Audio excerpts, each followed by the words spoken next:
Mic check 1 2. It's the Y2K collector, bare bones collecting. And what does it mean? Well, it's something that I've been thinking about. What would it mean to have a bare bones type of video game collection? And to me, it really means that you're kind of getting rid of all things that are on the periphery, or all of the non essential games that you feel like are just must haves in your collection. It's really just getting rid of all of the games that you're somewhat iffy about. Like, do I need to have this? Do I need to not have it? And if you have to ask yourself that question, then it's a game that has to go.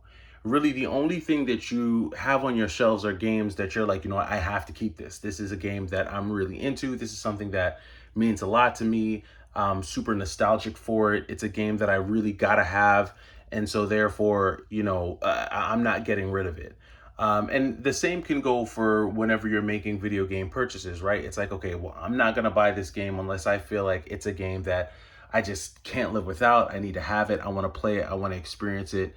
And, you kind of move in that direction. And what I see happening more and more, especially now in 2025, just being 5 years removed from the craze of retro game collecting and video game collecting, is I do see people going down to more of this kind of bare bones collecting feel. And honestly, it's not just in video games. I'm seeing this happening in all facets of collecting. From people who collect sneakers, I'm seeing sneaker collectors sell off a lot of their collection and only keep the sneakers that they really want. I'm seeing toy collectors, comic book collectors. I'm seeing, you know, um, action figures, whatever it is. I'm seeing a lot of people who are into the hobby of collecting go down to this kind of bare bones mode of collecting. And I'm really trying to figure out if it's more a circumstance of, economics, with where the economy is and people just trying to be more frugal and cost conscious and just be more responsible with their finances, seeing as how the money just isn't as free flowing as it felt just, a few years ago. That could be it. And to be honest with you, the feeling uh, of abundance, 3 4 years ago, 5 years ago, wasn't just because of stimulus checks and stimulus money. For those of you who remember, there was a rent moratorium, there was a mortgage. Like, basically, people did not have to pay rent, people didn't have to pay their mortgage, people didn't have to pay their student loans. You essentially had no major bills for like 2 or 3 years.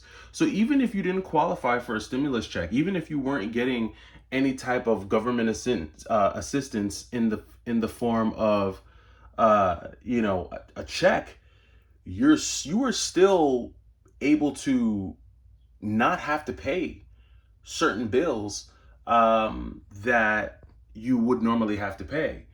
And, obviously this was done for all the millions of people who lost their job, right? That's who that was done for. It was done for the millions of people who could not work due to the shutdowns and the lockdowns and the restrictions. But there were plenty of people who were still able to work, who benefited from still having their income, still getting paid, but while at the same time not having to pay their mortgage or pay their rent and things of that nature. And believe you me, there were definitely people who, even though they were still working, weren't paying their mortgage, weren't paying their rent, because they were able to then take that money that they didn't have to spend and invest. People were investing in stocks, people were investing in all types of stuff. And that's where they were parking that money. And the reason why they did that is because, like, for instance, let's just say you had a mortgage, and you decided to do like a mortgage forbearance.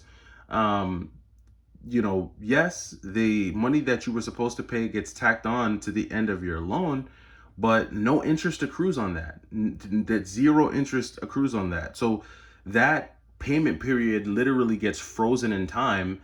And, whenever you get to the point where you're ready to pay off your mortgage, or if you decide to sell your home, that's when, the repayment of those funds come into play. But again, there's no interest accruing on that. So I say all that to say that the feeling of abundance that we had a few years ago really comes from all of that. And that's where you saw a lot of people engaging in all of this ample spending, and not just on video games but on a lot of things. But just bringing it back to video games, I am seeing where a lot of people are going more towards this bare bones type of collecting, where they're only having, certain types of games. Now, if you were a part of the live stream last night, I apologize, my phone died, so the live stream cut off. But this is kind of what I was getting into when I was looking at my collection and talking about the things that were must-haves for me, which the non-negotiables in my collection are on these top two shelves: the Dreamcast, the PlayStation 1, Neo Geo, Sega Saturn, Sega CD, and then some of these PlayStation 2 games. But as I kind of go down into these shelves here, I start to see more games that I'm like, okay, I could live without these. Like these aren't like, do I need to have these? I don't need to have these.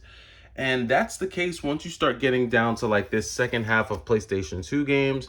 Honestly, for a lot of these GameCube games as well, they're like non-essentials. They don't feel like games that I really need to have. It starts to get a little touch and go when it comes to the PSP, because there are games that are just like, I'm gonna keep. I gotta keep them because they're just freaking awesome games to me, like Kenka Bancho and Chili Con Carnage, games that you guys have heard me talk about in the past. Garuman, those are games that will stay in the collection. But once you start to get to like the 3DS, the DS, and definitely when it comes to the Wii and the 360, that's where it starts to just get a little bit like touch and go. Like, okay, I don't really know if I need these. And then you guys have already heard me say I'm really iffy on collecting anything newer than the sixth generation. I really kind of want to just collect for sixth generation consoles and older. I'm kind of like working my way, honestly, out of like PS3, PS4, and to a certain degree, even Switch. For now. And the big part of the reason why I'm really kind of wanting to go in that direction is because I feel like I have time to collect for the PS4 and the Switch and the PS5. I will have time. Those physical games aren't really going anywhere for a really long time because they're new, they're here, and there's a lot of those copies of those types of games going around. Even if you consider like the limited run and strictly limited stuff, they're still easy to find relatively. Even if you have to go pick them up online, you're not going to pay, a crazy amount for, I don't know. I mean, yes, there are certain limited run games that have been released on the PlayStation 4 and 5 and the Switch that are expensive, and not just limited run, but like strictly limited, super rare. You guys know the companies that make these manufactured limited, manufactured scarcity is what they've called it. That's going to be around, but I don't really feel the need to kind of pack my collection with those types of games yet. Could that change in the future? Perhaps. But when I think about, the room that I want to make on my shelves and in my life for other hobbies, that's where it starts to get a little bit tricky. And I have to ask myself, okay, what is it that I need? What am I really trying to have in my collection? And so I think this is the crossroads that some collectors are at. I know I'm at that type of a crossroads at this point, especially when I consider some of the things that I'm getting back into. Like today, my family and we're going to be in the city, and I plan on getting some black and white stills of my family. I shoot film photography, so I will be taking this bad boy out to get some stills of the fam for sure.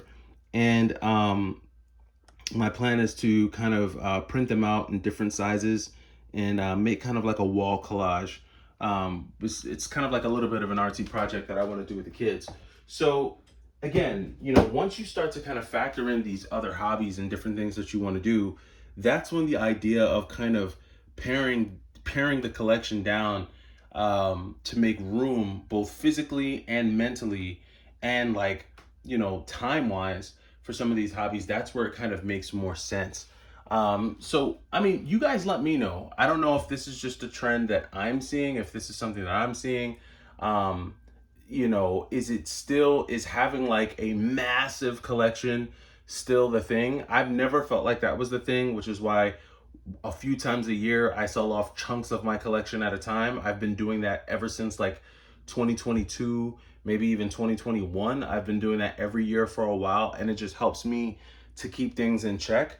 But this year, the difference, I guess, this year uh, between like now and other years is in the past, while yes, I would sell off a lot of games, I would also at the same time continue buying a lot of games.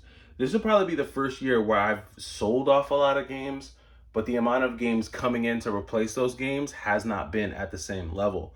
I've reduced the video game pickups a lot, especially like once June, like July started to roll around, they really dropped off. I mean, I used to average maybe 20, 25 pickups a month. Now it's kind of dwindling down to maybe 10 a month.